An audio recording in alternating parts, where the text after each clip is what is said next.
یاد رکھیں اگر شوہر منع کر دے تو بیوی کو یہ حق نہیں کہ وہ اپنے باپ کے گھر بھی جائے، اپنی ماں کے گھر بھی جائے، کیونکہ نکاح کے بعد، شادی کے بعد ماں باپ سے بڑا حق ایک عورت پر اس کے شوہر کا ہوتا ہے۔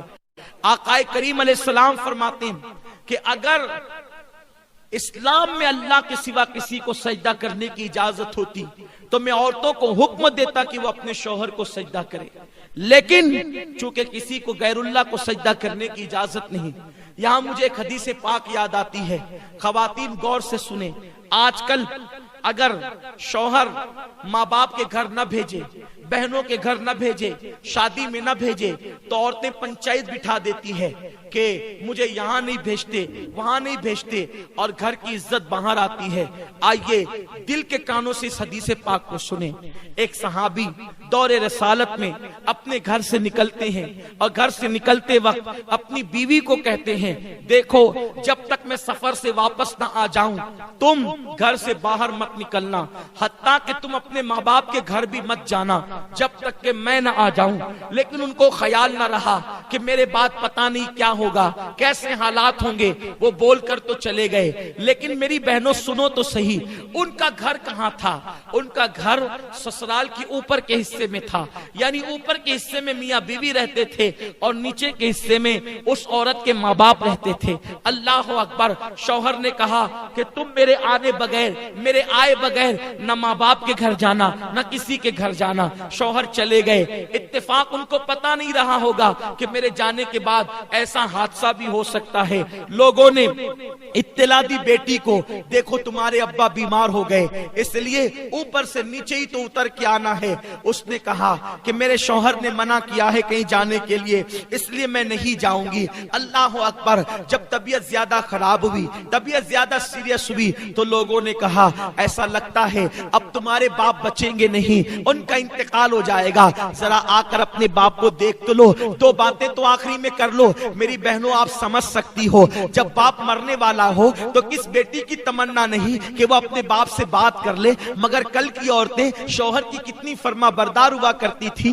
خاون کی کتنی فرما بردار ہوا کرتی تھی۔ اس عورت نے کہا میں پہلے ایک کام کرتی ہوں، جب تک میں اللہ کے رسول سے اجازت نہ لے لوں، حضور جب تک اجازت نہیں دیں گے میں اپنے ماں باپ کے گھر نہیں جاؤں گی، کیونکہ میرے شوہر نے منع کیا ہے۔ اللہ اکبر! اس نے ایک شخص کو بھیجا کہ جاؤ اللہ کے محبوب سے پوچھو کہ کیا میرے شوہر نے منع کیا ہے گھر سے باہر نکلنے کے لیے، تو میں گھر سے باہر نکل کر اپنے باپ کی کو دیکھ سکتی ہوں، بیمار باپ کی عیادت کر سکتی ہوں۔ آقا کریم نے فرمایا تمہارے لیے بہتر یہ ہے کہ تم اپنے شوہر کی فرما برداری کرو اور اپنے باپ کو دیکھنے نہ جاؤ، تمہارے لیے افضل عمل یہی ہے۔ وہ عورت رک گئی۔ کتنی صبر والی عورتیں تھی اس دور کی، میرے پیارے آقا علیہ السلام کی کنیزوں۔ ایسا نہیں ہے کہ عورتیں کچھ بھی کرے جنت میں چلی جائے گی، جنت میں جانے کے لیے قربانی دینی پڑے گی۔ میرے پیارے آقا علیہ السلام کی کنیزوں، اس کے بعد کچھ دن گزرے، خبر آئی تمہارے باپ کا انتقال ہو گیا،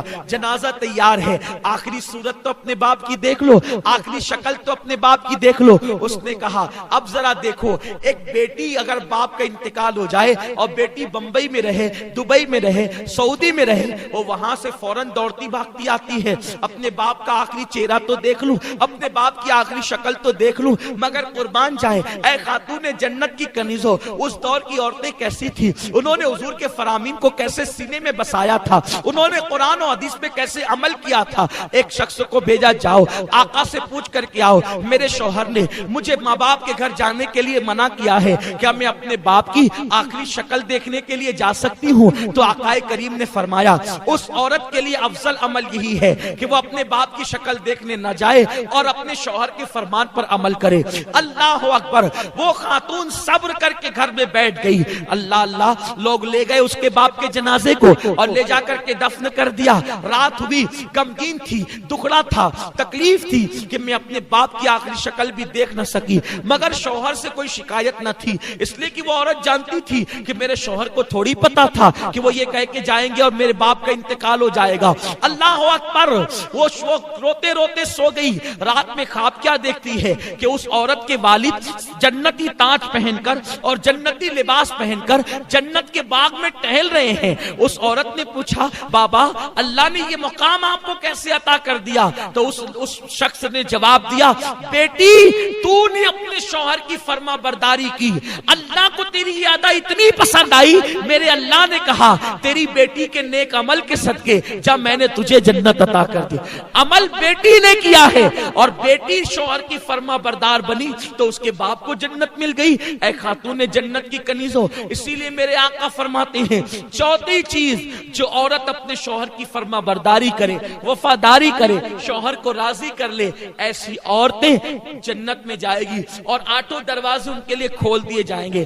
یہ نہیں شوہر غریب ہے تو بھاگ بھاگ کے آ جائیں, شوہر غریب ہے تو اس سے مطالبات کریں, شوہر غریب ہے تو اس پہ الزامات رکھ کے ماں باپ کے گھر بیٹھ جائیں. نہیں, ایسا نہیں ہونا چاہیے. غریبی امیری لگی ہوئی ہے, دولت آج کسی کے آنگن میں ہے, کل کسی کے آنگن میں ہے. وفادار بیوی اللہ کی نظر میں بھی عزت پاتی ہے اور دنیا کی نظر میں بھی عزت پاتی ہے. دولت کی کوئی حیثیت نہیں ہے. ماں باپ نے جس گھر میں تمہیں بیاہ دیا اب اسی کے ساتھ اپنا نباہ کرو, دوسری طرف نظر مت کرو. اے خاتون جنت کی کنیزوں, 4 چیزیں پیدا کر لو. پہلی چیز نماز کی پابندی, دوسری چیز رمضان شریف کے روزوں کی پابندی, تیسری چیز پردے اور حیا کی حفاظت اور چوتھی چیز شوہر کی فرما برداری. جب 4 صفتیں تمہارے اندر پیدا ہو جائے گی تو تم خوش نصیب ہوگی. اللہ تمہارے لیے جنت کی 8 دروازے کھول دے گا اور کہے گا جس دروازے سے چاہو جنت میں داخل ہو جاؤ. اللہ پاک آپ سب کو عمل کی توفیق دے. دوران گفتگو کوئی غلطی ہو تو اللہ معاف فرمائے. مجھے امید ہے آپ ان 4 باتوں کو سیکھ کر جائیں گی اور آپ اس پر ضرور عمل کرے گی انشاءاللہ, اور وقت نکال کے نماز پڑھے گی انشاءاللہ, اور پردے کی پابندی کریں گی انشاءاللہ. مجھے امید ہے کہ آپ ان باتوں کو اپنے دل میں بسا کر دوسروں تک بھی پہنچائے گی.